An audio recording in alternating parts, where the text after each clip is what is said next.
Do you want to be Jim or James on your name tag? Jim. Jim. Yeah. Okay.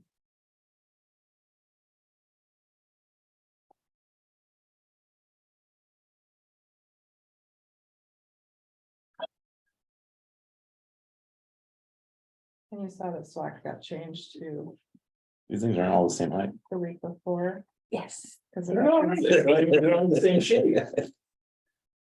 Mine has some nice little bevels on it. So these two are the same. Mine has like beveling and stuff. Oh, that one had, those are like the same. Oh, the newer ones. Yeah, so, I think ours are all the original ones. I'll have to change the vendors. yeah, When we started good eye. getting new ones, it was during the COVID thing. And so she actually called me and she said, can you please remind me what we did for you guys? Because I know we did nameplates, but I don't know what they look like.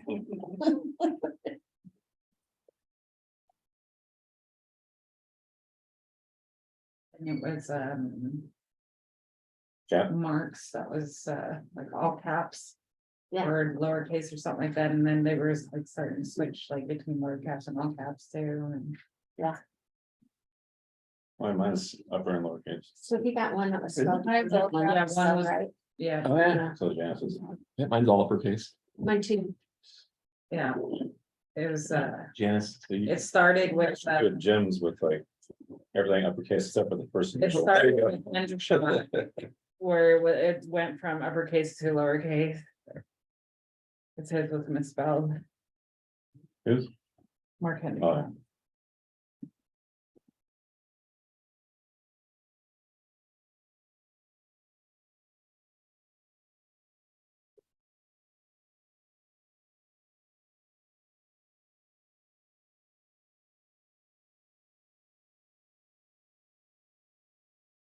You already pitched the recording thing, huh?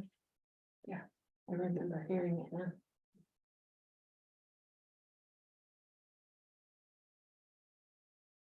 Flex has changed because of the holiday. Because of Veterans Day. We're close to Veterans Day. So Yeah, we are too. I mean, you guys can have one, but. Is that the second Monday? It's the second Friday. Friday, Oh. second Friday, 14. I think it's When always is- on the 14th, so. When is the parade? It's the 11th is the parade. Is the parade the 11th? I'm pretty sure. I always down the day. Veterans Day. Are you talking veterans? Veterans Day. Yeah. It's always 11. Oh, Yeah, okay. Wow, in person. Right, all of us. I'll have to pull up another chair. Yeah. Wonder if Janice and Mike are, did you hear from them?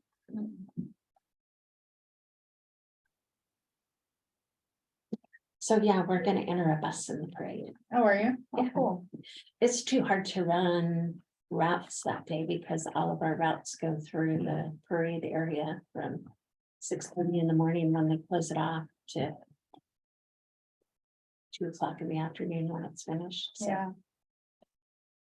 They do show up, I'll put in my chair. Go to your corner. so they're not running all the routes or what? It's not going through downtown. No, we're not running all the routes because all the routes go through downtown at some point. They couldn't reroute? Pardon? They couldn't reroute? Well, that's where the headquarters are, The, the main station, so. yeah, so the, whoops. We just, they would reroute them from Portland if there's something going on. Well, yeah.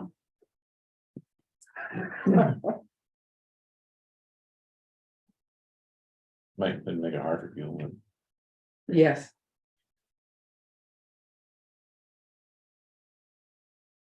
How long? How long is that they're not running? The 11th, Veterans Day. The whole day? It also honors our drivers that are veterans as well.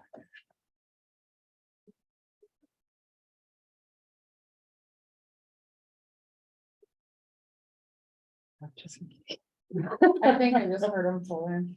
I heard somebody pull in. yeah, I can roll down. Sit over here if they want.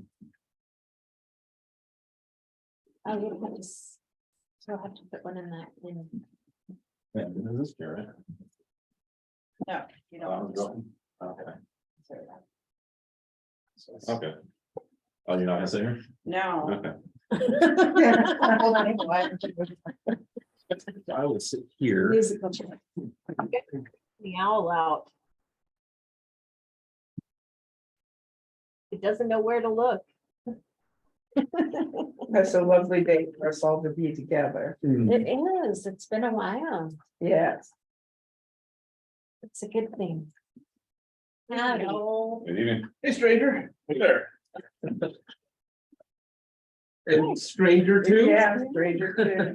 How are you? Stranger one and stranger two. It's like twice a week I've seen you, I know. Oh. Getting weird. And Ron will be here. And Tom's even here. We don't need him for a little And bit. Vincent. Yeah. Okay. I feel like Zoom broke or something. Right. So I call the meeting to order. It's 5:32. Mike, do you want to listen? Oh, no, sorry. Need some roll call? No, awesome. Here. Janice Baker. Here. Pat Stone. Here. Jim Delap. Here. Mike Baker. Here. Lonnie Rainbow. Here. Tom Trotter. Here. Okay, now Mike, you want me to see? Pledge of allegiance to the United States of America and to the republic which stands one nation under God, indivisible, with liberty and justice for all. Okay, move on to item 4, No, consent agenda. Regular meeting minutes and preventive maintenance report. Has everybody had a chance to review? Yeah.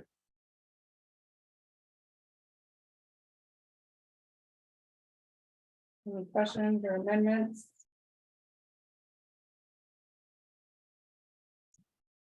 Move to accept the consent agenda. Second. Okay, a motion by Kat, second by Mike. Any discussion? All in favor? Aye. Aye. Moving on, oh, Sherry's not here. she's not here Okay. tonight. No. Or is somebody going over the financial report, or do we want to look at it, or? Is this for our review then?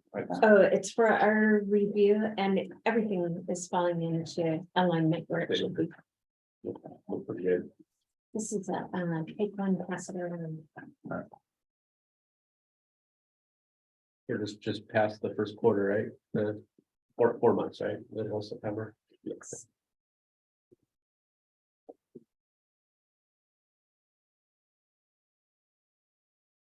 Any questions or comments on the financial report? Yeah. I do. Okay. You can hate me, this is all new to me, so Alright. I've been looking at it, and one of the things that bothers me more than anything else.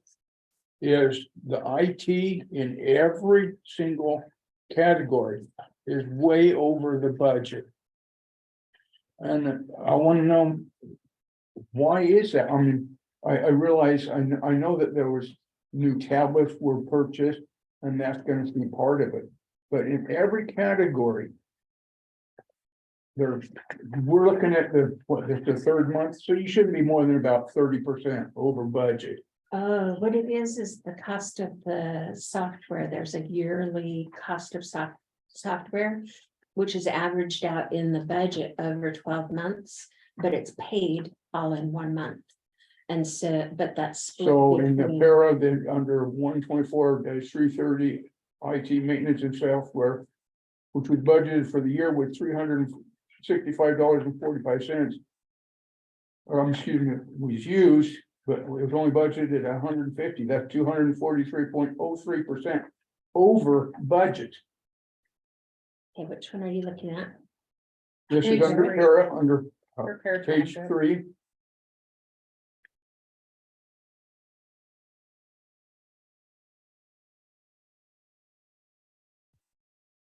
The year total is 365.45.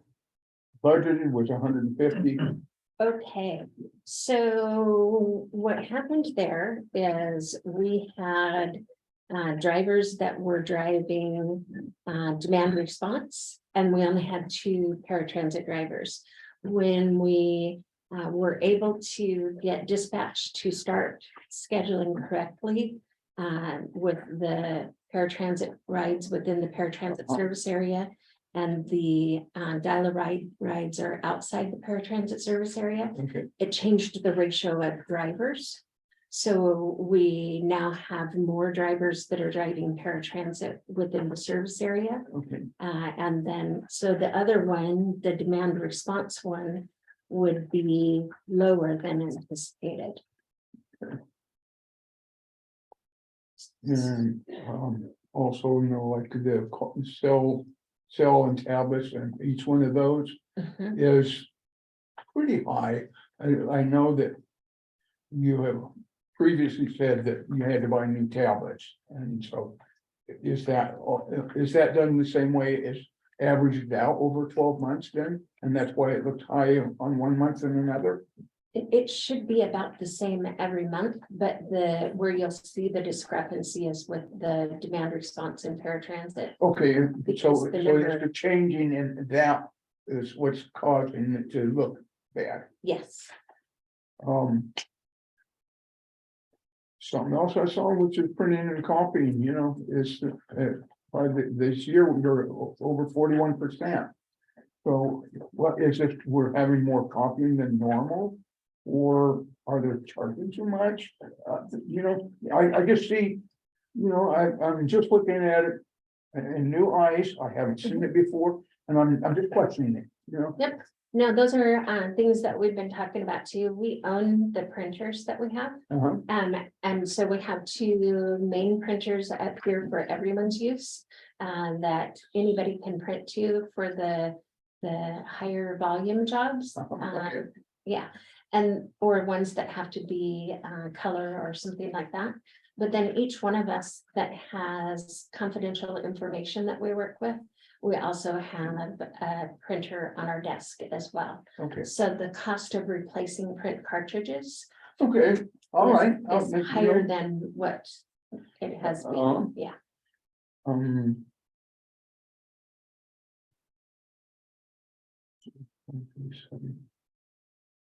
Here's something like under the call center, under utilities. We've used 65%, 65.18% for this year, budgeted 800, budget was $1,300, we've used already 847.35. So is this, I believe you had to use it, replace some flooring or roofing or something like that, I can't answer that question. okay. I do not know, but I do know that what Sherry can do is she can pull it up and she can pop that one open and it'll show everything that's been expensed to that. So we can answer that question. Yes, I'd like to see that, The more expanded version. well, yeah, because Yeah. I'm supposed to be on the budget committee and I have never seen anything. And so I have to question it, and this was, here's something under medical transport, 1 day 30, a $4.95 incentive bonus. There was about nothing budgeted, but it's still $1,592. Is this something new that was just unexpected? Yes, Okay, it's a combination of things. When the cost of fuel was rising so quickly, and the federal government hadn't changed the reimbursement rate yet, and a lot of our volunteer drivers were struggling. We added an incentive of $1 per ride. So it was just a little extra. So if they did 10 rides in a day, that was $10 for the Right. day. If they did $25 or 25 rides in a week, that would be $25. And it's for all of the volunteers that Okay. that's going through. yeah, so, I'm new to this, and so All good questions. I've got to ask the question, I just don't know. No, they're all good questions, and I can answer all of them except for the utilities and call center. Yeah, only some of that is, you just have to see the spreadsheet and see where it is, and Yeah. so, okay, that's good, thank you. Any other questions on the September financial report? I will take a motion to approve. Move to approve as presented. I'll second it. I have a motion by Mike and a second by Jim, any discussion? All in favor? Aye. Aye. Yeah, motion passes. Moving on to public comment for on agenda items. Yes. Yes. So I'm Matt Grosher with Umpqua Valley Disabilities Network. And we also used to be part of the transition with transportation. Doing dial ride along with several other providers. But I'm coming first to give everybody a heads up. So currently, the city of Roseburg is in kind of a, they call it a crisis situation regarding parking. And we have people trying to get things ready for the Veterans Day Parade. Right now, you have parking areas that are now getting set up for 2 and 4 hour parking for permits, and the city doesn't have permits set out. They don't have an option, they don't have a price, so they're not doing things in a comprehensive way. So that's gonna run right into Veterans Day Parade, and where the heck are people gonna park? So an idea has been getting circulated around in our disability circles as far as, since UPTD is not going to be running at full capacity, maybe there should be some buses set up. Maybe this could be a great coup for UPTD to provide this to the city of Roseburg and the Veterans Day Parade Committee to provide transportation, very much like the fair. You have them stop at certain points and then bus them in to a point, drop them off, and then they can come and attend. Otherwise, they're gonna run into the whole parking fiasco that's currently going on.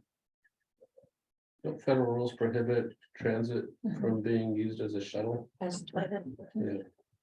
Could you check Matt with the school district? Could you see if they can do the buses, school buses like they do at the fairgrounds? The school buses are fine for general population, however, people with But not with disabilities the. is an issue. Yeah. The only outfit that has those vehicles would be UPTD here. Oh. And Portland, TriMet does shuttles for the Timbers and games. Do a special service. This would be a special event. Lane doesn't do it like you will use. Yeah, and maybe it's not called a shuttle. I mean, bus drivers and we all call it shuttle. But they do a special service just for like events like that. Yeah, And, I think. The I- Timbers, they run specific buses just to go between the gym, Right. not the gym, but the stadium and various points.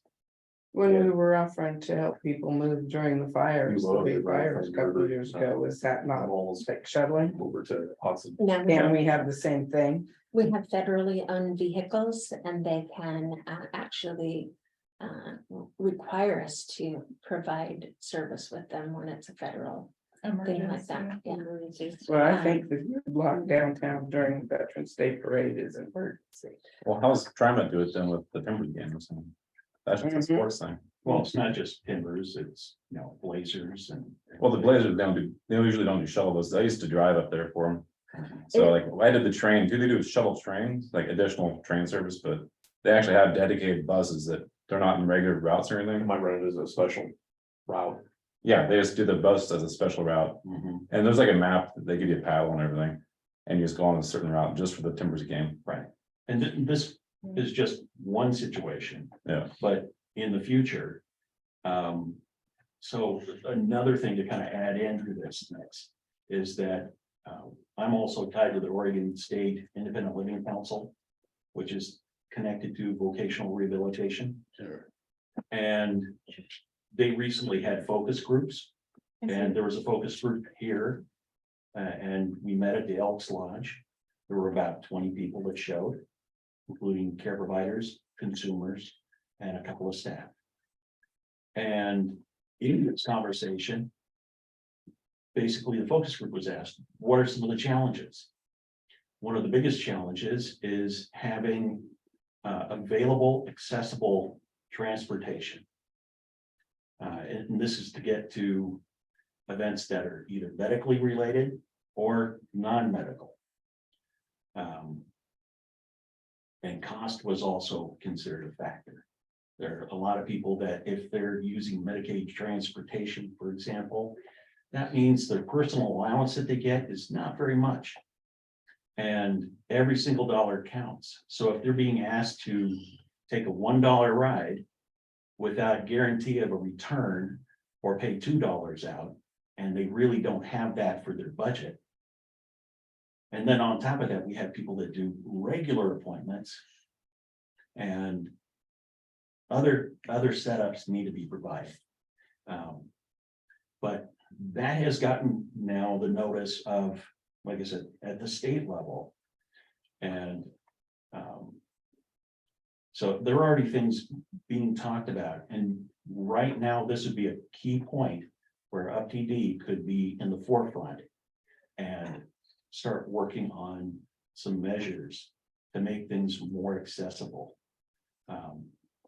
When Dial-A-Ride was around, we had people that could either pay, provided, through a donation, but not be obligated. And these were people going to medical appointments. So right now, all we deal with is MTM. And that's okay, but they're outsourced. And they're what, in Missouri? So they don't have any real skin in the game with local services. They're getting paid to do a job. What I'm suggesting is that we have a group of people that are not getting served appropriately or completely. And we need to really consider this. These are people who are elders, who we should respect and care about. Injured veterans that we should also care and respect. And people with disabilities of physical, cognitive, emotional, the gamut. And I feel like this would be one of those opportunities where you can move forward, and this won't be the only event. There'll be plenty of others. I mean, 4th of July, graffiti. I mean, anything else like a Memorial Day parade, maybe. What's our limitations within the federal, because we're federal? I think Jennifer, do you have information on that? I was gonna say that there's a huge difference between TriMet and Lane County, is those are mass transit districts. It's actually a really different thing. For instance, they can't provide service outside of their transit area. We can. So like our district, we could get people outside of our district if it benefited the district. So there's different rules. But I did see that Clackamas County, which is part of, I think, this mass transit up there, they call it a deviated fixed route. And so that's what they call it when they want a shuttle service. I don't know if that flies with a transportation district that's in ours. So, but anyway, I just wanted to TriMet is a totally different animal. Yeah, they are different, but there are exceptions allowed within the charter. You just have to follow the regulations, and I can get that information to you, Cheryl. But you can do special events as a transit agency. There are limitations on what you can charge. I mean, if you did it for free, then it probably wouldn't be a big issue, but there are limitations to how many times you can do it. It's kind of like the government officials. You can take them on trips to locations, but you can only do it a certain amount of time. So I can get you, I'm reading the regulations right now because I have to read it every time because they change it. So I should have that information by the end of the meeting, so I can provide that to you. But there are ways to do special events, but you have to do it within the guidelines of the charter rules. So I did browse through the charter rules when I submitted our last report, and I can do that. I actually have them available to me. So who plans the Veterans Day Parade that is a disaster in this? Because it's horrible. I'm not coming to town. Last time I got stuck out by the courthouse for 2 hours. You couldn't move. There was no way to move. So who's in charge of that, and how do we deal with them to make it less of a burden on our individuals that we service? I'm not sure about that. What I see is the perspective from driving the vehicle. And what I see is the sidewalks from the library to the end of Jackson Street are, the whole sidewalk is full. People set up camp hours beforehand. The streets are shut down usually by 6:30 or 7 o'clock in the morning to ensure that nobody can park on the street. So actually it's run really well to ensure that there aren't cars parked on the street. That And we don't they're- really run on Veterans Day, right? No, we haven't run on Veterans Day for. Yeah, there's years. nothing as a committee that we could do about any of that. Mm, Really, no. maybe it is an individual, concerned individual. What do they do for emergencies? I mean, how does an ambulance get downtown? I Well, can- in previous years, they usually have, emergency medical services readily available, just like off the block. They're sitting there. And local PD also providing kind of supervision and traffic. However, what I picked up from talking to Ace Parking. And they're the ones that are chiefly trying to orchestrate the parking situation and trying to help the city council along. But Ace Parking is reporting that they've already talked to RPD and that they are going to be kind of hands-off group. They will only come in if there's an emergency. And then, otherwise, they're not gonna be there in a kind of a proactive manner of any type. So, there's that bit of concern there. So, the thing that I'm seeing also as someone who works and part of the day lives in downtown, that events like that are really beneficial, but only if they're done properly. And if you got a parking situation, you have a police force that's being more passive this year than previous years. Oh, God. It could go sideways. And I'd rather not see that happen. I want people to come and enjoy it. So I would Just say because we haven't run on Veterans Day in the past doesn't mean that that was the right way to do it. well, right now, I think some of the things you ran into before with like the congestion that you talk about, Mhm. you got people that are looking for parking. And they're trying to figure out where do we park and how close can we get to the action without actually getting in the action. And if you've got a parking situation, well, you just pushed everybody out. So you got people that are already gonna be wanting to walk. It would be a great opportunity to provide a shuttle service that would get people right there and it'd be done orderly. I guess what I'd say is, Cheryl, can you, I can look in. I'd say, can you look at the framework, what we can do, and then if it's feasible, we'll reach out to Roseburg and. It's an opportunity, we'll leave it with you to manage that. Okay, Yeah, I think the city would benefit from having somebody come in and provide a solution since they're kind of stuck. I can reach out to Nikki too and see. if Yeah, that'd be a there's- good idea. Kind of a way to introduce buses to people is kind of, I guess, why I look at it a little bit. Mhm. Yeah. Yeah. Absolutely. Well, But the trick is getting them, as you said, I lived down here for 20-something years and have been, I get stuck every graffiti, every. Every time. right. It's just getting them there. I mean, it's just, Kane Street, not really is, it's Not Kane, super, kind of yeah. weird thing up by through Old Rose School and trying to find your way back over to Stevens Street eventually and down, so it's not real easy, but Roseburg toward, maybe Rose Street or something like that and dropping them off somewhere in close, so you could circle back and then maybe back down Douglas and back out. Maybe there's a way to do something like that. That's actually simple. the only way Yeah. to Chadwick is to, end up going on Chadwick. Yeah, So I can Chadwick, get yeah. over Yeah. like Hamilton. No, everybody's got their little parking train, Like I some just people are wanted- parking over by the old Horizon lot. Yeah. Hiking in, that kind of thing. I just wanted to get out of town after being at a meeting. Right. And you couldn't get anywhere from here. You couldn't get out, you Well, couldn't get that's turned the around. too, if you can't get out, how are we supposed to get people in? But that's why I said, I think you can, if you were to go to like a Roseburg High School to, you know, Washington Road. If you know, you've got like that some kind sort of- of circulator. Yeah. that can go in. Speaking as a person who is disabled and can't hike somewhere, I would like to see something like that, like we were talking about macro transit before, and we can maybe implement something that would, within our parameters, that we could do for people like me who aren't obviously disabled but are, and then people who really are, you know, the wheelchairs and everything. It'd be nice to get them in so they can enjoy everything. I mean, potentially you could use something like around Redeemers or something where you got all those looking glass apartments and all of that, you know, when you're gathering some people there. And maybe over at the high school and. Yeah, places where there's large parking lots where people are allowed to park. But there's a lot And of we can lower pick them income up. people that, you know. Right. Might not walk. and go. And so basically kind of like how the fair and transit Kind of, operates. Something like that.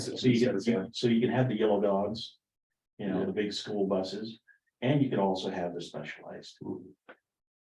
For some events, yeah, Yeah. I'll whatever look makes into- sense. Thanks for bringing that forward, man. Yeah, thanks, Matt. Yes, Mhm. Well, and There's a cost to that too, so determining what that is and is there a charge or Yeah. not. well, it would benefit, like, for example, Ace Parking, because that puts some of the pressure off of them. The city of Roseburg also takes some pressure. They can actually take a little bit more time to figure out their system with the 2 and 4 hour parking and the permits that they still have yet to put a price on. Do they actually charge parking on holidays though? They do on weekends. yeah. We they do on most do. weekends. Had to take it on the Holidays, weekend. I don't think The they have meters any have honestly. holidays on them, I think. The meters say what, I thought. Well, they've actually done away with the Well, meters. a lot of the meters are broken. Yeah, Yeah. no, they've actually removed the meters. I did this. So this is why they're coming up with this new parking scheme that they're only half thinking through right God, now. Also, the city seems to be very unaware of the Americans with Disabilities Act. And the downtown area, if you're trying to get people in. And say you get them off the van, you know, the bus or the van. Then they still have to navigate through the sidewalks, and things like that. And we've tried to talk to the city about the sidewalks. And they end up just kind of pushing it off on the individual shop owners.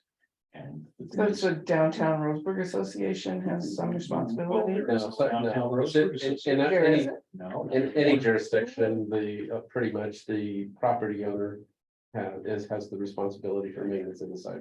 But that's not entirely true, because I tested that theory with Mickey Messenger personally. It's in the ordinance. Yeah. But it says also, if there are city services, there's that front section right at the curb. Where the meters are, that's the city. And that's where I had an issue with a meter box that was right in front of disabled parking, being a trip hazard. Even if the sidewalks on public right of way, maintenance is the responsibility of the private property owner, Okay, even in the public right of way. I understand that might be how it's written and cited, however, in practice, that's not how it went down.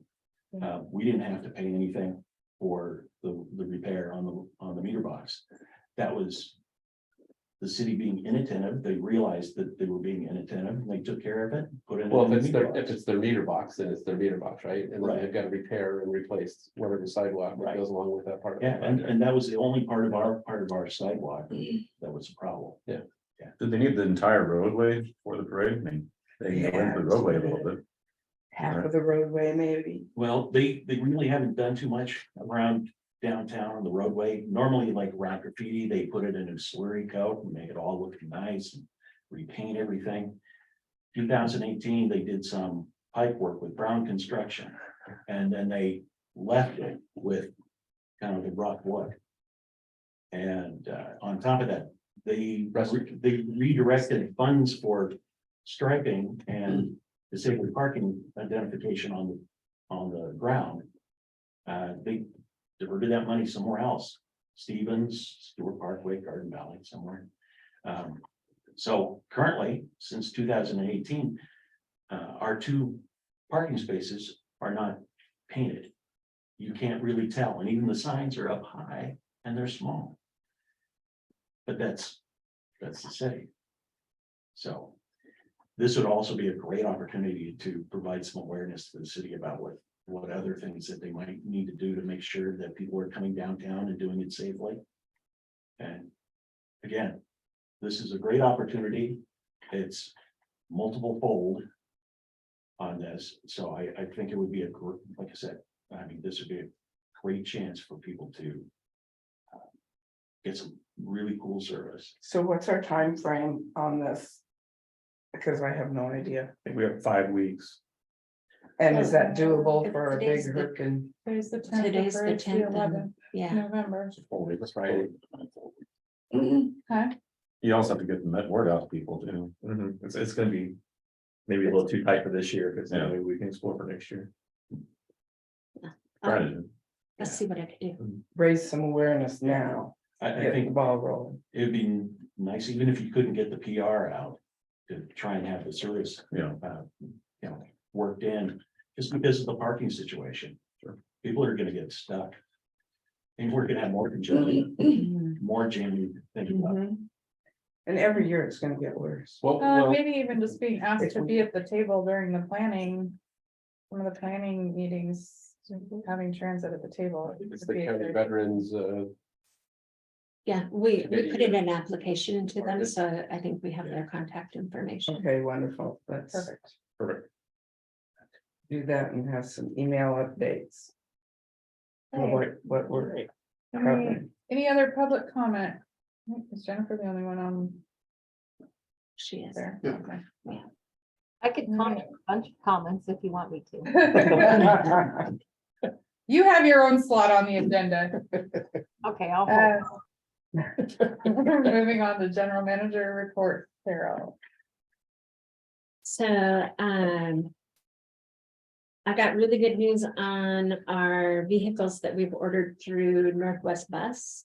We have 3 of our Cat B buses, which are the 16 passenger, 3 ADA stations.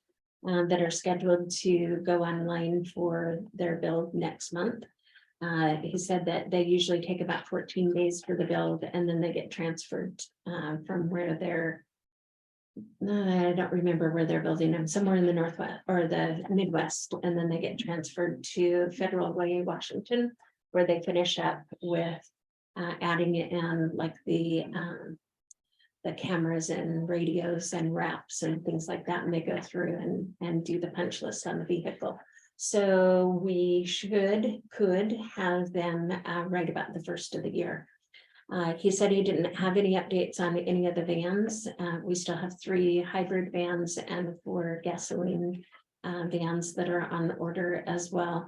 But he did say that he hasn't heard of any of them being turned back or the price increasing like what happened with the order that we talked about last month. So that was really exciting. It's really exciting to see that our ridership for the year-over-year number was at 85% from what it was last year. We're still significantly less than what we were pre-COVID, but big difference for the year-over-year numbers. So I think we're headed in the right direction there. Do you have any questions about any of the ridership numbers? the only question I had was, how come there's a Mercy paratransit and an UPTD paratransit, but there's usually one paratransit? Well, because when we got our dispatch to appropriately schedule the rides, I know that we had discussed that a number of times here. The actual number of rides that were being provided within the paratransit service area that didn't qualify was astronomical. So when we got that resolved, then it left Mercy without ridership.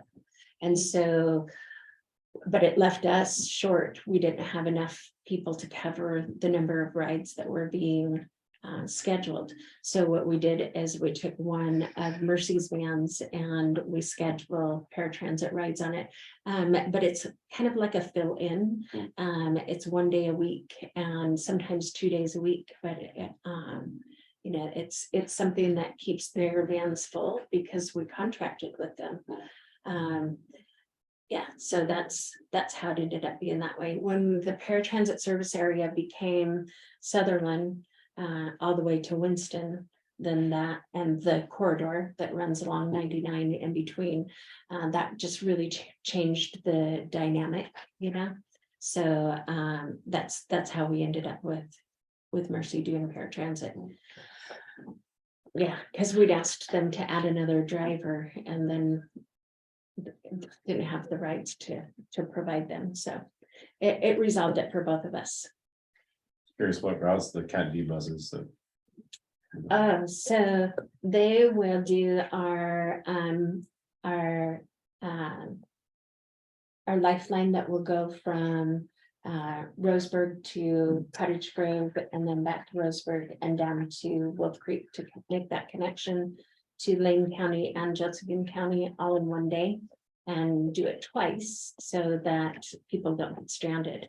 And it will match up with the bus schedule for people to be able to catch a ride, connect with a ride when they get to Cottage Grove, and also when they get to Wolf Creek, it will be timed to match up with the Josephine County Transit. And we had good ridership when we had the lifeline going before.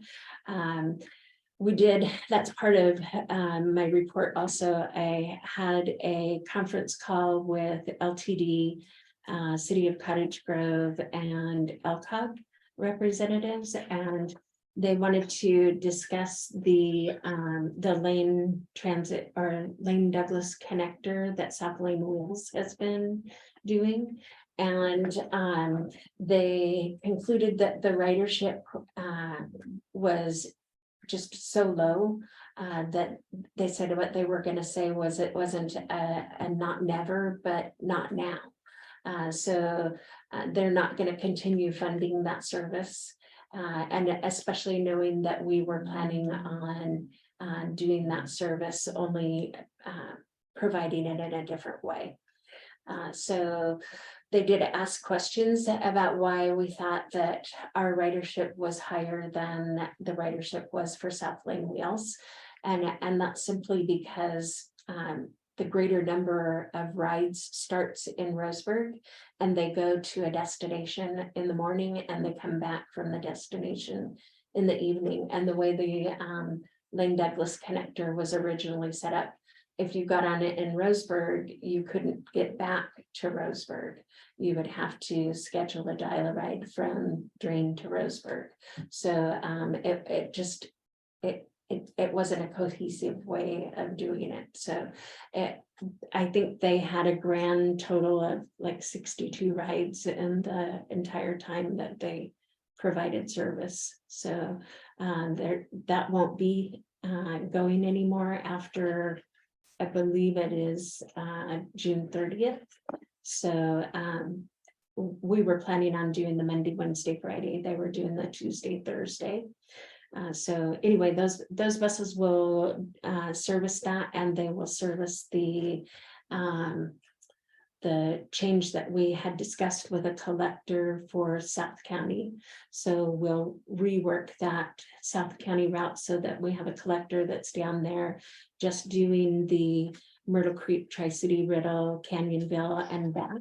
And so it just runs that, and it'll give them, it won't be quite hourly service, but it'll be close, better than what it is now. And then they'll make a connection at probably most likely at the Myrtle Creek stop and have more of an express service up from there to Winston and on to Roseburg. So it'll provide better service for South County.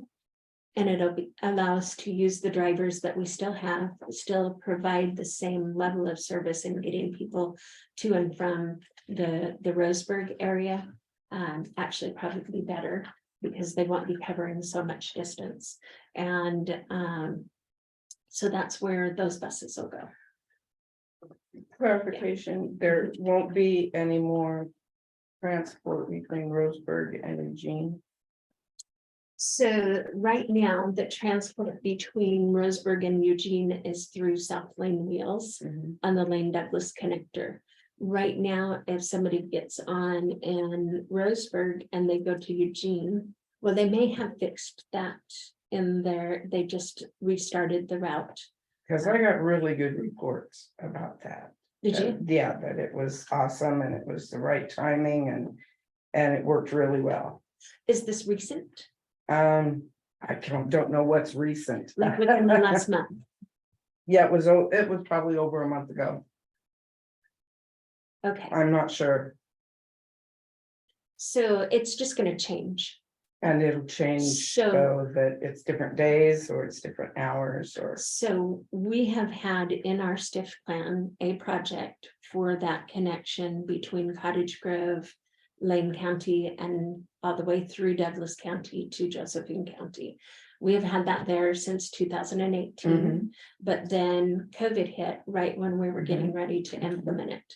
The funding that South Lane Wheels approached us to, they asked us to apply for funding for the Rural Veterans Healthcare Grant, which we did, and they did a pilot project with that was not much ridership.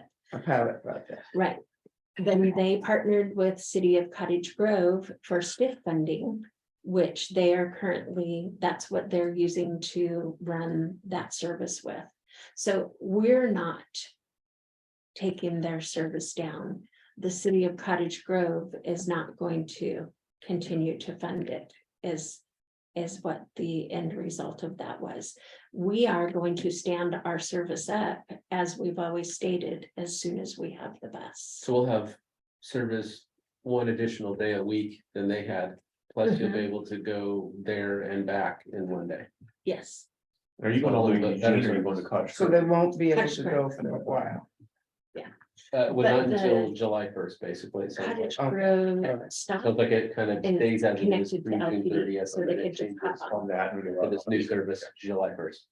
Okay, So it gets better July. okay. Is that I'll what tell right? We continue through June and then July, it's the new. So if we get the bus in January, then as long as we have drivers, then we can stand that service up in January. Oh, okay. Because we've already got all of the We're training. having better service for 6 months.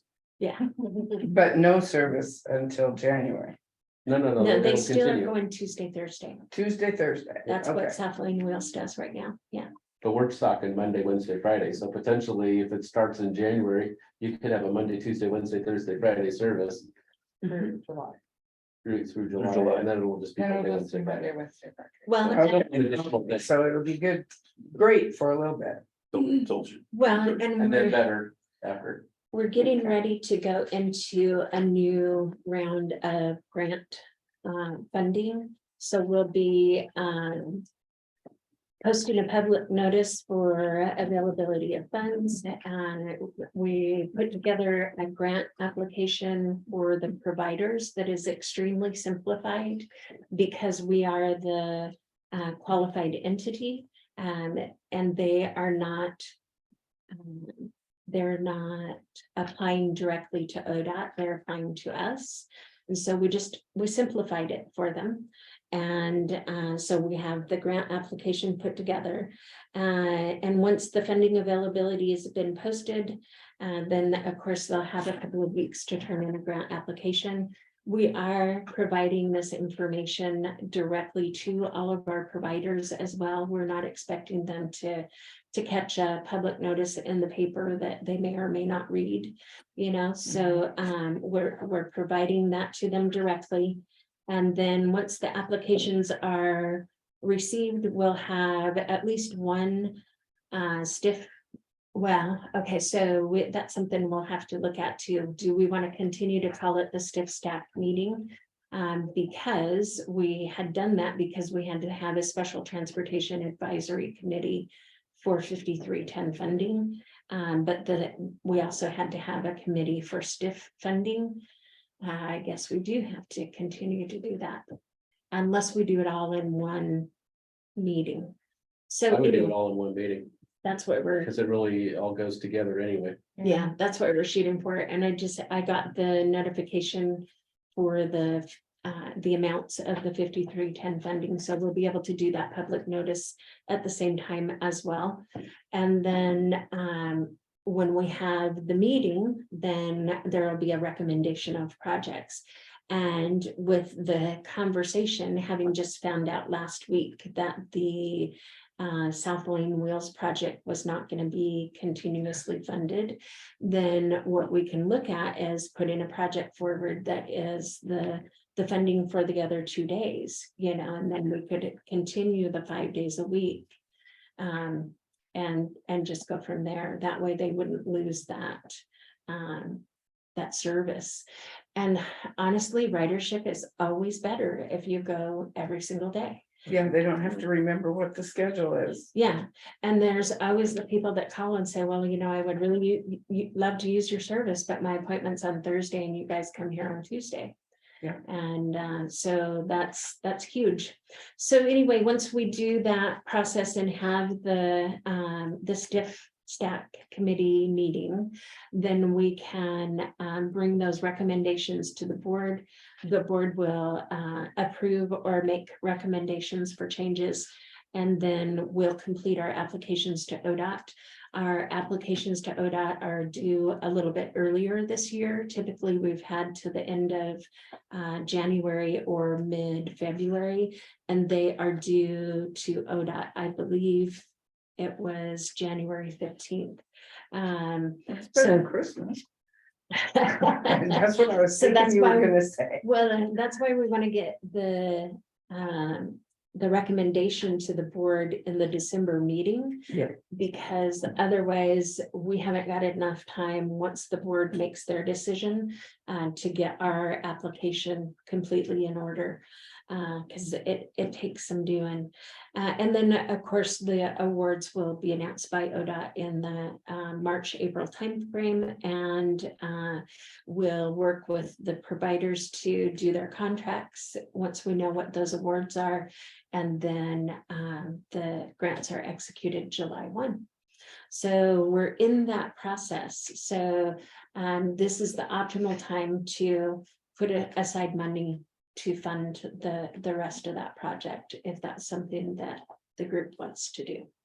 I think it's a phenomenal idea.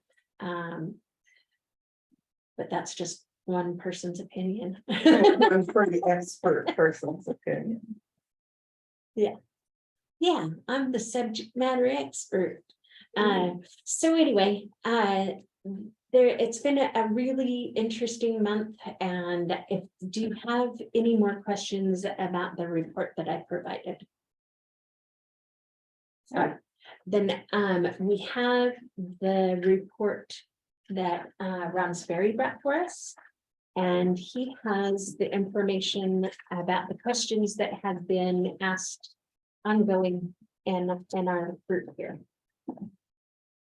And so I want to apologize, last month, something came up and I wasn't able to be here, but I don't know if we met. I want to introduce myself. I'm Ron Sperry. I've been representing the Transportation District Board since its creation, actually pre-creation. 2019. Yeah. Yeah. So Mike contacted me then, and we discussed some issues and just had some back and forth while the advisory committee was being put together. And so occasionally I'm asked to do some research and actually justify my existence here. So and I think that so I had a version of this a month ago, and then I started looking a little bit deeper into the statute. So there are just so everyone's aware, there are a lot of statutes that control special districts. There's a general one that says you can make them, and then there are 28 special districts allowed in Oregon, and every single one of them has its own statute saying what authority it has.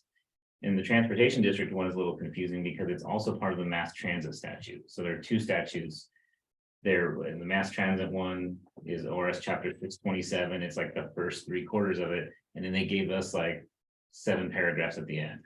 And so, but there were 3 questions, and the third one was kind of implied. I think it was a question that was asked about, who can serve on the board, can members outside the district. I actually had a hard time finding this because for instance, mass transit. And maybe Jennifer knows the answer to this, but it appears that you do not have to reside in the district where there's a mass transit district. So I thought that was the statute governing transportation districts. So the first question is, may individuals who are not residents of Douglas County serve as a member of the board of directors for the transportation district? I could not find anything. And then I found it because it is in one sentence in a statute that says, and so I've got the short answers, and then if you have nothing better to do with your life, you can read the nerd stuff. But the answer to that is no. Transportation, I go through the analysis of how they're created, but the final answer is ORS 267540. If you got nothing better to do, you can look it up. But it says the governing body of a district shall consist of 7 members elected from the district. That's literally the best they did at large for 4-year terms. It's important to realize, and I put in here that other special districts. So every law that says, okay, so for instance, what we call it a principal act that says what we can do with transportation districts doesn't say really anything about how, other than this, how to elect them. It just says, go look at ORS chapter 255, which is just general elections in the state of Oregon, how those are conducted, the process, the procedure.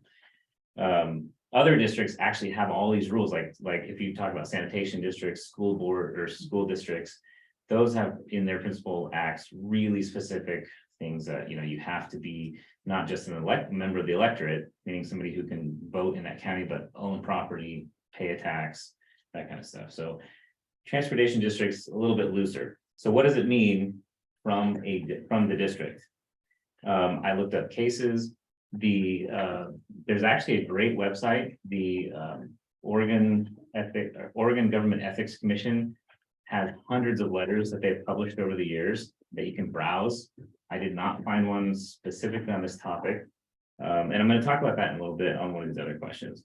So I looked all over the place. And so I was able to kind of piece together that, from the district means you're a member of the electorate. I don't believe that there's a requirement that you own property. I don't believe that there is a requirement that you even pay a tax, because property tax is what special districts is supposed to be funded. Most special districts are funded in Oregon through property tax. But it does mean that you must be a part of the electorate.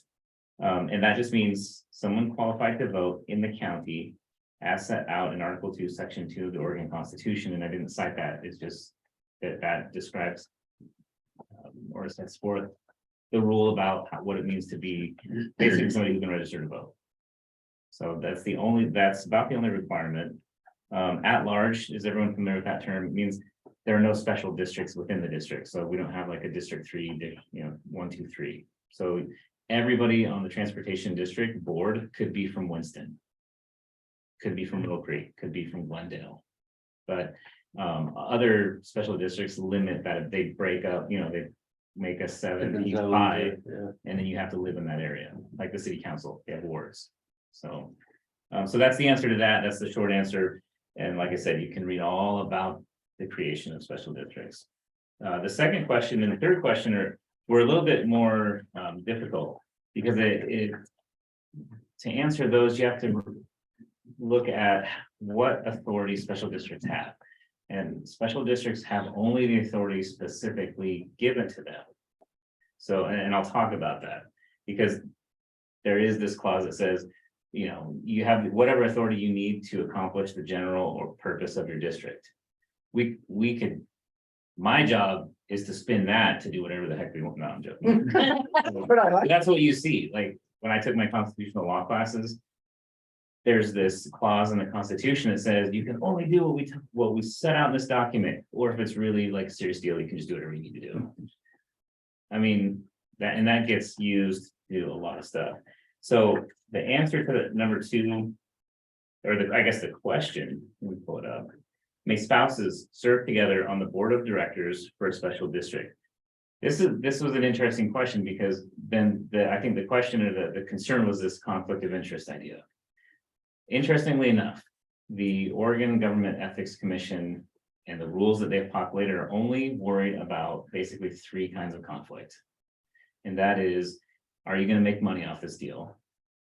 If you as a public official, you're all public officials, if you take part in an action, is that action going to benefit you, a relative, your business, or the business of a relative? If yes, there are certain disclosures you have to make, and you might still be able to make a decision. That's called an actual conflict, where it will benefit your something related to you. And just so you know, relative does not mean household. It's literally anybody we can tie to you, even if they don't have the same last name. I mean, that's the short version, but there's a big, long list in it, and so it's comprehensive. A potential conflict is, could it? So that one is, I mean, that's a broad question, maybe, right? But it's the same analysis. Could it benefit your financial interests, your relatives, your business, or the business of a relative? Could it? And actually, or would it do something to their detriment is also in there. It's just, we don't talk about it as much, but it would be a conflict if something you took part in would hurt somebody else's financial interest in that same circle. So the ethics question, the commission doesn't concern itself with intra or interpersonal relationship issues. It's all about, are we open? Do we disclose all of our financial interests? Do we, are we taking steps to train ourselves to avoid any actual or potential conflicts? And so what that, and I tried to find something that talked about this. The only thing I can come up with in the is that you as a board, we can submit a form to the ethics, the Oregon Government Ethics Commission, ask for a letter of opinion on this. I think that they will go through the same analysis and say, we don't see any specific prohibition. I didn't find any specific prohibition. The question, I think it's an interesting question because you could form a voting block. I think, there was a comment, there's that potential, totally agree. My concern as an attorney was thinking, well, what if there's only 3 members of a board and 2 of them are spouses and they talk at home? That's a public meeting. Like, seriously. And so was there notice, so I was thinking more along the lines of the conflict or the ethics question is, let's just, keep it, who's gonna govern that? But really I looked and looked and looked, it does not appear that is a conflict. Because I think the idea is that if 3 or 4 of us were friends and we knew each other socially, that could be a voting block. Or if we all attended the same, I don't know. I think there's an attorney Polo general club, right? opinion. Or what's something ridiculous, right? I think there's an Oregon Attorney General opinion. So I found one from 1979 that on a similar issue, but the conflict of interest really starts to happen when spouses are working or colluding together to hide some kind of conflict, some kind of, because I was thinking about this, like, maybe somebody related to somebody whose name is not the same as some, a cousin of one of the spouses, something like that. And so that the next question I felt was implied from this one is, can we make a policy to restrict certain members, or can the board restrict certain members of the community from serving on the board? The short answer is yes. It's super, super limited to the statute. We already did it. You guys are very familiar with it, or last year we did it. It's under ORS 198115 is a statute. So chapter 198 is the Oregon law that says, hey guys, you can make special districts. It's not specific to this one. It just says you can make them. 115 is one of the very first rules under that chapter. And it says, if you want, you can prohibit employees of the district from serving on the board. Okay. Now, the way this works is that is a specific power granted to special districts. It's important because the legislature they added that, and case law judges say that we're supposed to presume the state legislature knew when it put that clause in there, it could have added any other requirement it wanted, but it refrained from doing so. So that means only the authority to prohibit district employees from serving on the board. That's all we can do. So that's the general rule. Then we look to our principal act. Is there something in our principal act that prohibits? Or that allows the board to make a rule or ordinance? There's not. So then it just refers us to chapter 255. You see, yeah, this is fun. Which is just the general election rules. And so I thought, oh man, there's something in there, but that just says how to do it. We can't make, it hard for people to vote on issues. There's all the rules about referendums, or, for instance, any member of the public could put something on the ballot for next year to make a rule, to force this board to make a rule or ordinance. But it has to be something that we can do. Like, we couldn't have make the public transportation district regulate the police, or that would never, right? We don't have authority. So in this situation, the only time we could make that rule is something we've already done, which is to prohibit district employees. Now, I think we talked about service providers and viewing them as employees. I felt like that was permissible. We haven't gotten any kickback from anybody, but we can look at that further, but I felt like that was a good policy, because if you have service providers, that could create a conflict. Every single time you talk about a funding issue. I mean, literally every time. So then it has to be declared, we follow the steps.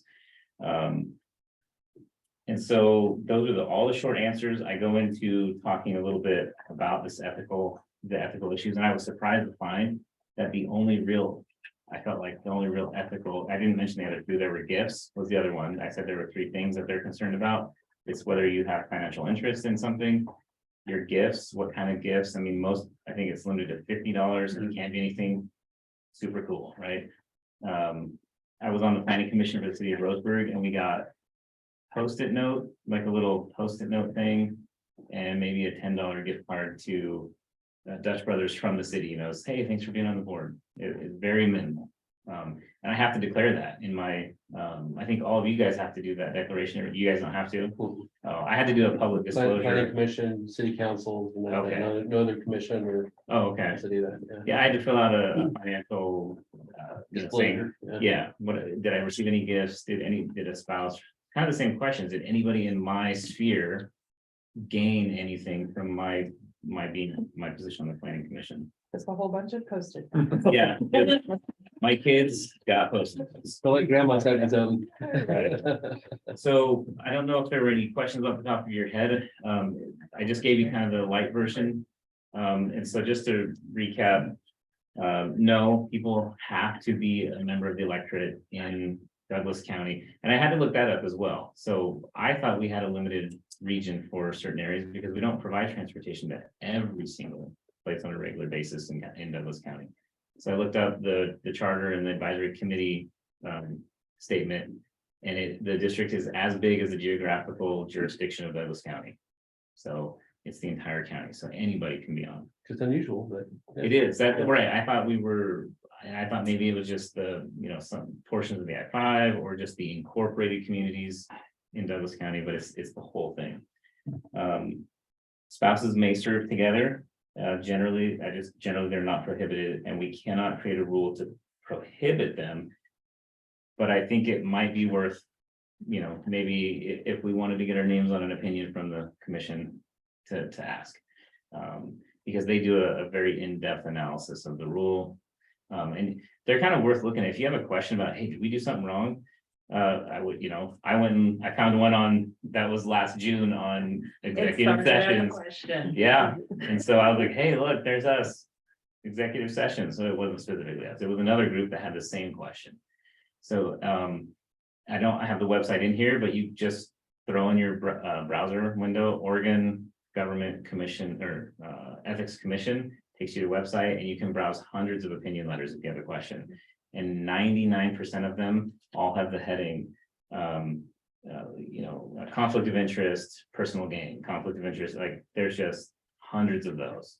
And so, Do we have to make a formal request? yes, there's a form. Oh, yeah. Yeah. And I would say this, That's an that, Opinion, you have to request a written it. opinion. Yeah. Yeah. Mhm. And there's two types. It goes from opinion, like if they decide from the opinion that it's something worth looking into, that's what it turns into an inquiry. Does it have to be worded specially or can we? No, the keep it form- As vague as we feel. I think the more pinpoint, the better probably, So because, you have to do it? no. It's a No. form you can download. Okay. And so they can decide to do an advisory opinion, which is specific to this group, say, hey, we looked at your situation. And this is what we think you should do. Their opinion letters. It's not, doesn't carry the weight of a judge, but that's where they're telling everybody, hey, we got this question, we want to clarify this rule for everybody. And they publish both. But I think the opinion letters are they have more force and effect. They're the official viewpoint of this commission, whereas the advisory this is only, Umpqua Transportation District or Public Transportation District, this is just for them in that situation. So anyway, any questions, follow up? I will say that in here, something to remember is that we all define ethics differently, right? We all have, ethics means like, it's the values that you have that dictate your conduct, right? I joke with people, evil people who believe in evil and do evil are ethical. That's a debate. We can have some fun with that, right?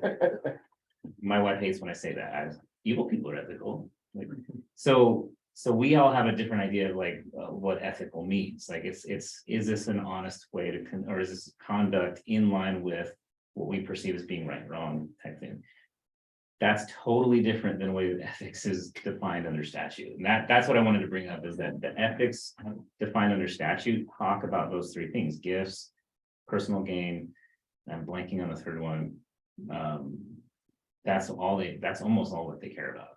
And so if somebody was inappropriate, that's not an ethics inquiry for that board. That might be something to get out into the public and when it's time to vote, make people aware of something. I don't know. However, have we had contested seats here? Yeah. Okay, so let's hope for some more and we can have some fun. Don't run up in June. Yeah. All right, that's all I got. Thank you. Thank you. Thank you.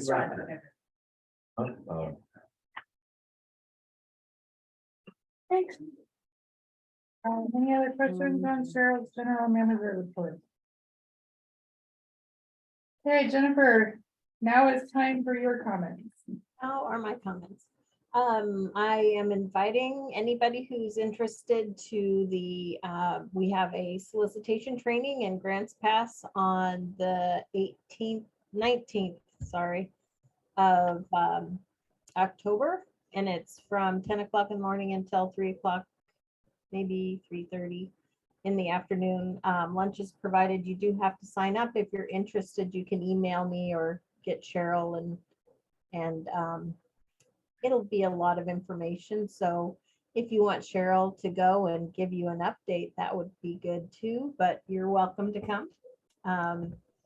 We're going to be going over the 5310, 5311, STIF discretionary, also some Optus and our applications during the training. We will have several options for, you could do it online if you wanted, or in person in Grants Pass. Lunch is provided. Not on Zoom. And, Is that the 18th? it is next Wednesday, so Oh, my. what is that date? Monday. Yeah, The 19th. 19th, like she said. So the 19th. The applications, as Cheryl said, are discretionary grants. There was a letter of intent that was due today before 5 o'clock. And then, and I saw one come in for Cheryl. I don't know, maybe one or two. I had a whole bunch of them flying in my inbox this afternoon before the end of the day. And then the application itself is due on the 30th of November. You had to put in a letter of interest if you were doing a project other than vehicles. And then if you want to put in for vehicles, you could do that on the date of the application that it's due. From the number of LOIs that I got in. I can just imagine how many other ones. So I think it's going to be a pretty tight competition for the funding because we have about 23 million or something like that. So, and I probably got in 20 LOIs since last week. So lots of people, and that's just for Region 3 and Region 2B. Lots of good projects, but not a lot of money as always. And then, as Cheryl said, the applications, the 5310 and 5311 are due on the 20th. Let me see. They're due on the 20th of January, and then the stiff discretion or stiff formula is due on the 16th.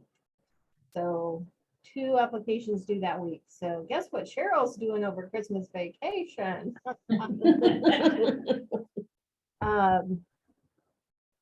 Let's see what else. As Cheryl said, the vehicles, we are trying, all us RTCs are getting requests.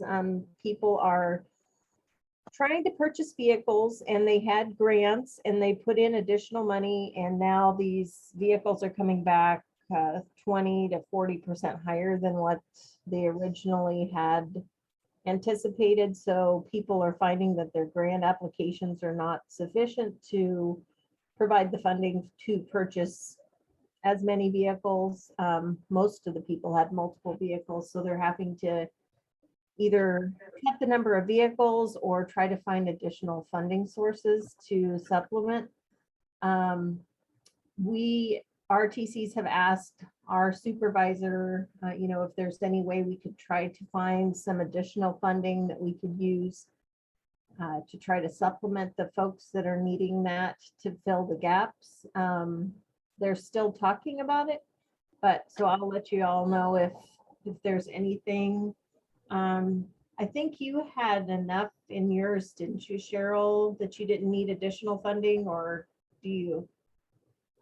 So the difference between what our portion was initially and what it will be now is it was originally 35,000 and now it'll be 141,000. Okay. So we have the funding available, but that's about I believe it was 40,000 more than if we had initially used the entire grant. And what our match money would be for that. And then there's the additional over, I believe was about 40,000. So I could absolutely turn that into you if that's an option. Yeah, if we have something that comes down, I will definitely let you know. And then we do have some COVID funding. It was limited on the vehicle purchases. Some of the funding was allowable for vehicle and some was not. So that's an option as well. And I'll keep you updated because we're going to be having another round of COVID funding that's going to be going out in the spring. We did defer the 5304 funding, the planning funding until 24. We had a small amount, and so we are going to go ahead and do that with our other discretionary grants coming up in 2024. So that one is not going to be available. And other than that, we still have a whole bunch of openings at public transportation. We've had interviews. We still have the capital program manager open. We have the compliance coordinator.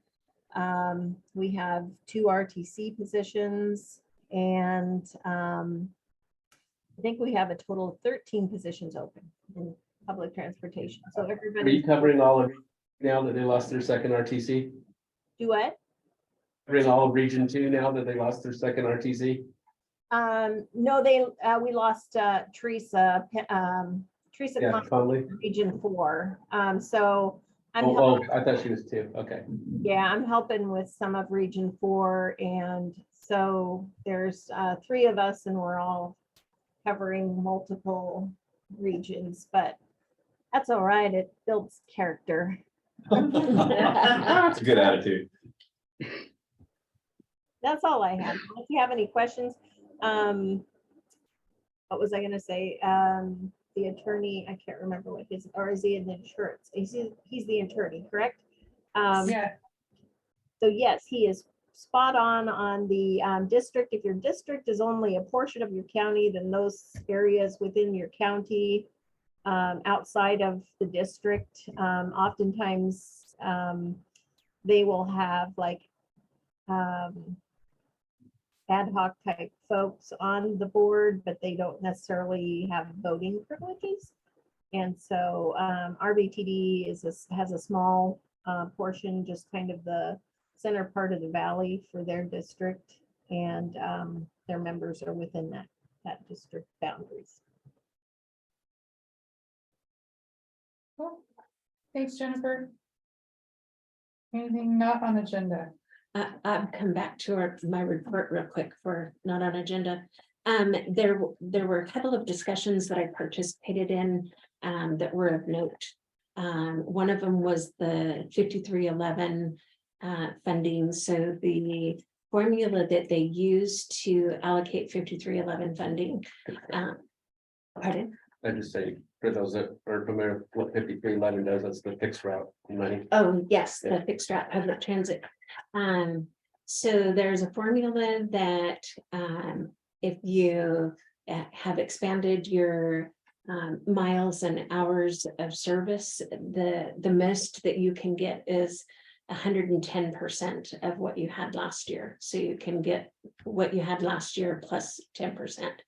And so what that has done is it has created, I believe it was $8 million in excess funding.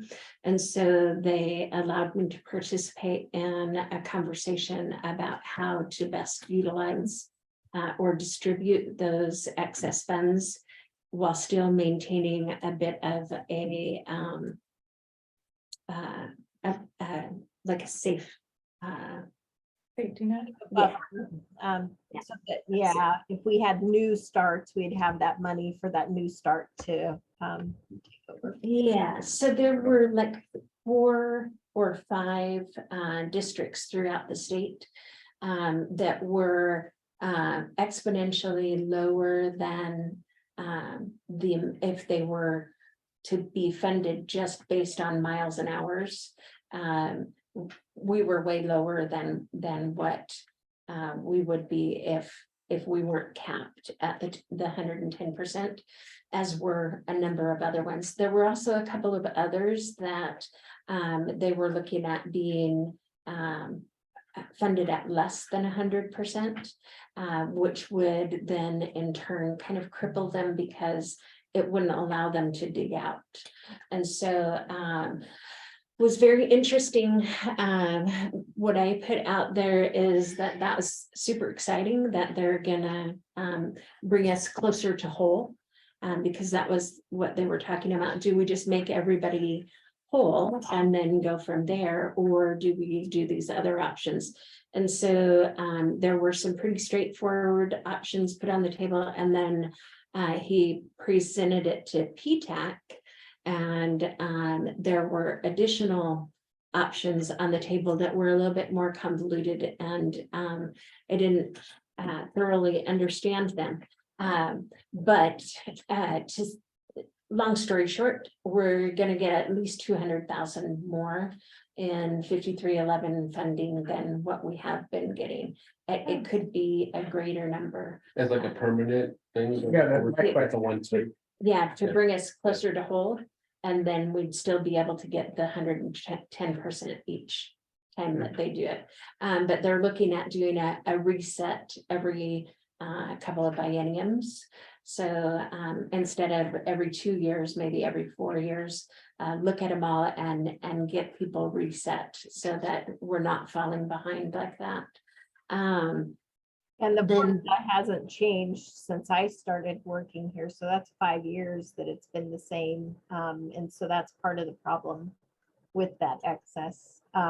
One of the things though, that there was discussion after the PTAC meeting, Cheryl, sorry to interrupt, but Okay.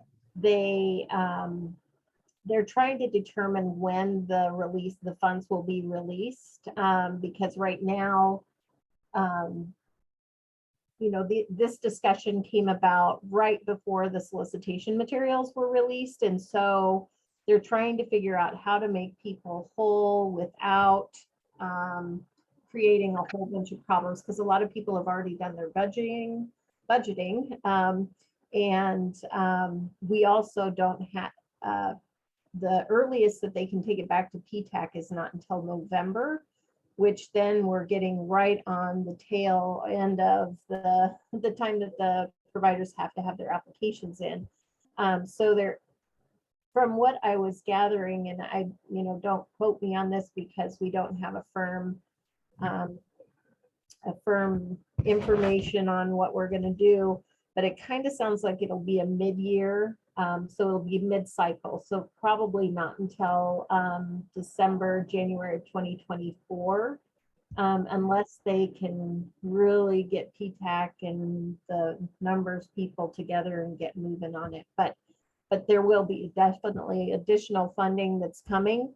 And that's why it's really important to, when you guys start planning your 5311 projects, to put additional projects in there. So you're doing more like 120% or 130% of what you have, so that if you do get those monies, then you can just start programming those projects. Yes. So the other discussion that I got to participate in was the innovative mobility discussion. And that kind of stems over to what Matt had spoke about in the beginning of the meeting. So the innovative mobility is, right now they have micro grants of $5,000 a piece that are available right now. But then there are other solicitations that we can apply for, but we need to figure out what is the project that we want to do.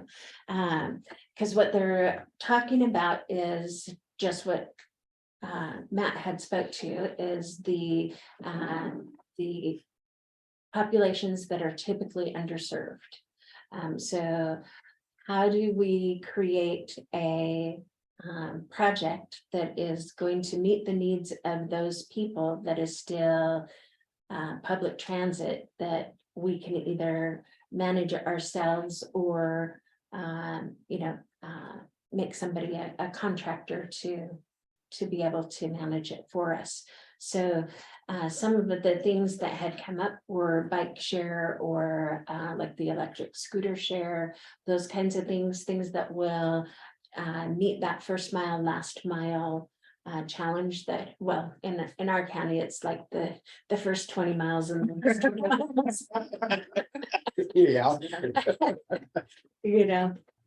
But specifically it says innovative mobility, and that is my brain is kind of mush for, I've been so focused on how do we put out there, just what we have. How do we walk through all of the grants that we have right now and get them executed and everything built next door and all of that stuff working. So innovative hasn't been in my head.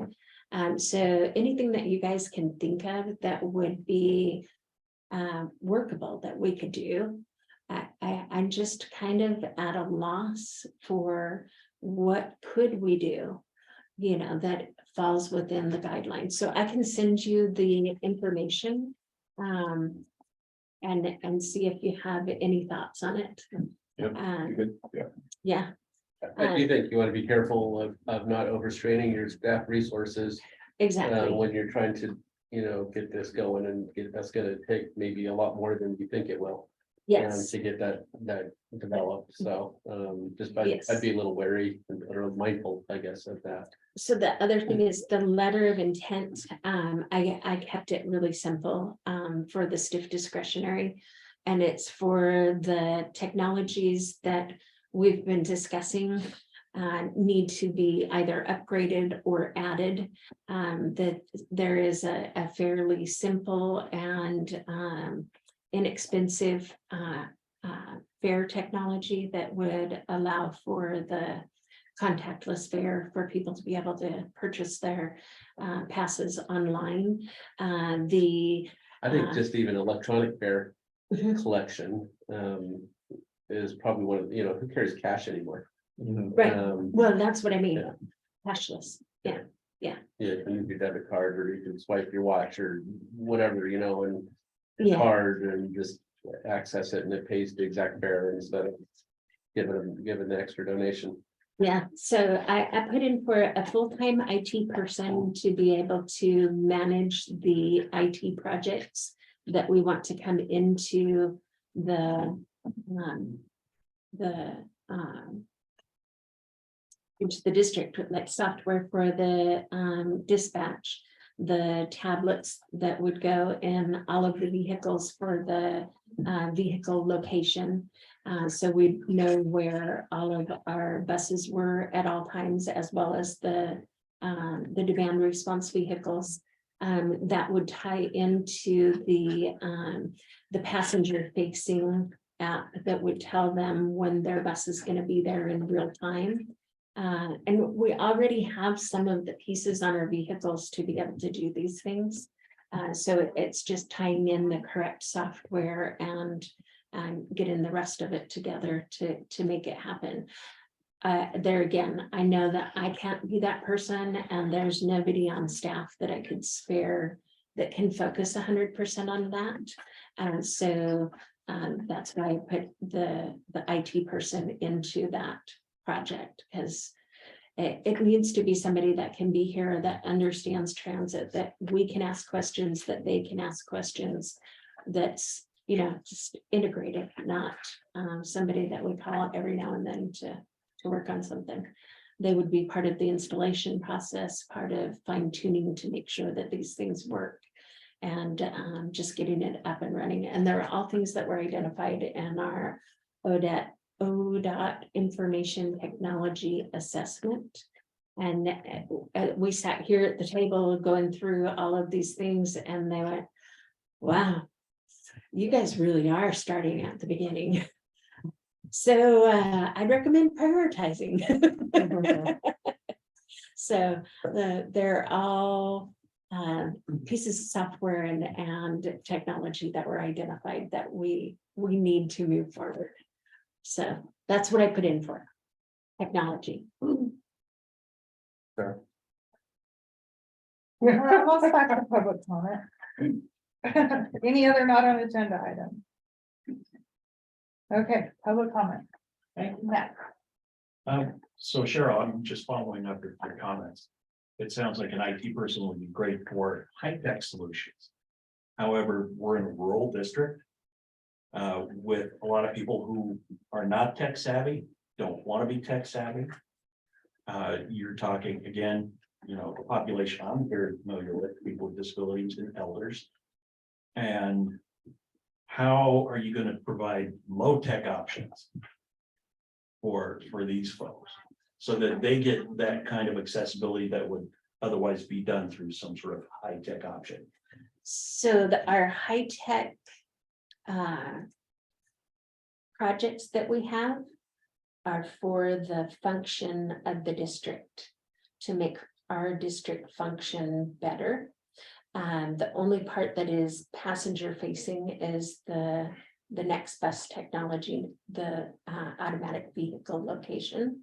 But the software that we're looking at that will integrate with possibly microtransit, which is something that we've been looking at as a solution for some of these things. But that innovative piece of what people need, that's what I need input. If you have an idea for a project, let me know what it is. And that's what I need. I know lots of my people have no smartphone. They got a flip phone. Mhm. They want to talk to somebody on the phone, and cashless is not in their vocabulary. Right. They don't want the government tracking them. Lord knows. So that's about 40% of our ridership. The rest of our ridership wants to be able to, purchase their fare on their way to the Having bus stop. alternatives is a big thing. But you can buy tickets sometimes, you know, Yeah. right at the bus stop, you know, so just being able to have that instead of having to be on your, at home and do it online. So we're and- not getting rid of this technology, we're just adding. Yeah. it to it. With the tracking, Well, that- will they have the option to call on automated? She's in her seventies. Like before less, She's very. For smartphone, I just, For a 70-year. I knew the number to Yeah, call my from mom it. can build before I was a an computer operator by there. herself, but And you look at the stop and show your bus stop doesn't want the ID. government. Yes. telling which And one. if you didn't know that, you could look on the internet to find out, like the intersections. And then you call it up and it says your bus is gonna arrive whenever. Arrested. Most times it's inaccurate, but it's still helpful. Yeah, like in the snowstorm or something, it'd be like, oh, in 40 minutes, and you call an hour later, 40 minutes. It's still 30 minutes. But it's still helpful, I mean. Yeah. Gives you something. Yeah. But that way the person. So it sounds like you're really looking for input as far as the innovation, either Yes. low tech or high tech. Input. Yes, definitely need input, and if, and email is optimal simply because I am often inundated, and so the email is what I go back to remind me, okay, what was it specifically that we wanted to do here? And there are grants available, micro grants and then larger grants, and the funding is available through 2023, I I was think. gonna is say, I the- think this is just a pilot project. Yeah, Remember, that innovative mobility, yeah, Yeah. I think that it's new just a funding pilot is just a for- pilot project. Yep, yep. yeah, so it would be a one-time funding option to get something set up. So, yeah. Yeah, Are we looking at additional bus shelters to a grant for shelters? we are. I just see lots of people waiting outside in certain locations and, yeah. And the weather's getting worse. Yeah. Yeah. You've got an elderly man that brings his folding chair and sits out in front of the Roseburg Mall area. Right there across from the. Throw over the one that we got Walmart. booted out in front of the library, put back on the table then. Yeah. Okay. Yeah, that's still in my list, so yes, we could absolutely do that. So Cheryl. Yes. Just to kind of follow up with the low tech stuff. Just off the top of my head, doing some form of outreach. I mean, grassroots kind of stuff would be the alternative. If you're going low tech, you're gonna be basically, We're actually All working on this that now. okay, We have some, well, we just completed a travel training video. So that's something that we'll have available to show people that and it has subtitles in Spanish that Christine was able to go through, and she's like, well, I guess it gets the point across, but it's It does. yeah, so she went through and edited the Spanish subtitles for us to where it actually says the makes sense. message the way that. How do I it's sound in supposed Spanish? The same way you. I speak Spanish. to. Yes, we're working on some of that. okay, so with the video, maybe low cost bus passes that get out to people in vulnerable locations, care So, facilities, that kind of thing. yeah, are you aware that we changed the prices of the passes and the fares? No, that So, is not something that's part of whoever your communications person is. They could do a better job getting the word out. well, it's in the on the radio, in the newspaper and online. Right. And- And for our population, $1, $2, it could be $500. Some people just don't have the money, so. Yeah, I was really holding out for I was holding out for no. Right. So fare. senior There is citizen, still a need for that Yes. demand response style of transportation stuff. Mhm. Because you have a population that lives and dies by that, hopefully not die too much. Die Because sometimes. you want them to get to where they need to go, which are typically doctor's appointments, dental appointments, mental health appointments. So, yeah, it would be good to have that kind of accessibility. And if there's a way for that stuff to get closer to them, because they won't want to travel, let alone use a phone app. Yeah, that's why we're talking about micro transit. where you have basically a circular person going through a small area to pick up people, to take them, you know. And that works great in a startup sense, but if you're looking at doing an infrastructure build, which is what this funding sounds like it's there for startup on ideas, then I'd say as long as you've got your high tech, just make sure you include your low tech and make sure that it's paired up. Like that video would be great along with, by the way, since you're into this, would you like to buy, a cheap pass? So we are going to be doing travel training on site for a number of agencies throughout this next year. So that's on the agenda. We're just working towards it. Yeah, I've noticed a number of care facilities around here that normally have their own little transit system, a van or a bus. They're still dealing with post-COVID situations and a lot of them are not running. Not because they're not available, it's not cost effective. So. Or they don't have drivers. They don't have Drivers was the wrong part before COVID. Yeah. Okay. So you got a lot of folks that are stuck in care facilities like Callahan Village, Garden Valley, that would love to probably get out and go to the mall.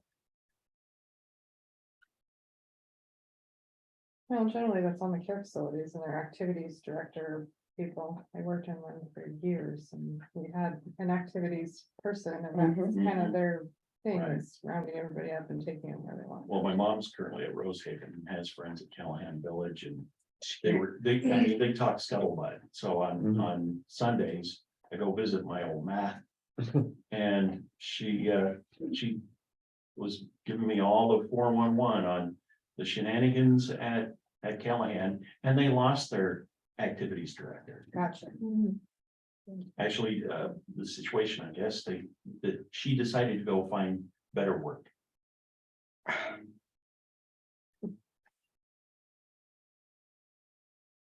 Okay, agenda build. Next meeting, we have. We didn't hold anything over from this one. By next meeting, we'll probably have an update on the first staff meeting, Okay, update on the projects that have been submitted and the projects that we're going to submit. Do we need to fill any vacancies? And we do have Jim's vacancy now on the budget committee. Yeah, The budget committee is a board member now, Jim. oh yeah, we have to replace you already. I suspect we do. We still had open places before we. Yeah. I just have to look it up. Definitely. Where do we advertise for those? So we haven't really advertised. It's just something that has been on our website. There's an application for it. But we do have an advertising contract that we could actually put it out on the radio and put some little skit together that's 30 seconds that says, hey, do you want to be on the Special Transportation Advisory Committee that helps determine where the transit dollars get spent? And do we have that with the newspaper as well? Mhm. We could do that. Mhm. And what was the third avenue? Online clicks. So apparently if you go online, there are spots that you can click like a button that will take you from the ad that you're reading directly to a website, something like that. I'll ask more questions the next time. You can target on Facebook and stuff too, so people get on Facebook, then these ads will pop up on their things and they can click on it from there and go to the stuff. Facebook ads were really weird. Yeah. They like bill you by the day, and like one of my bills was for 11 cents. It's just odd, and you have to have a credit card connected to it, and I was very leery about connecting our company card to that. So I Yeah. did me too. I did it. Lots of people that have been hacked by Facebook, buying do that all the stuff on time. Facebook. Yeah. Okay. I think I'm done. Okay. Anything else for the good of the order? We are adjourned at 7:10.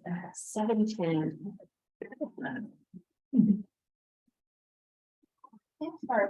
Thanks, Ron. You left your soda, Ron. Yes, thank you for all your.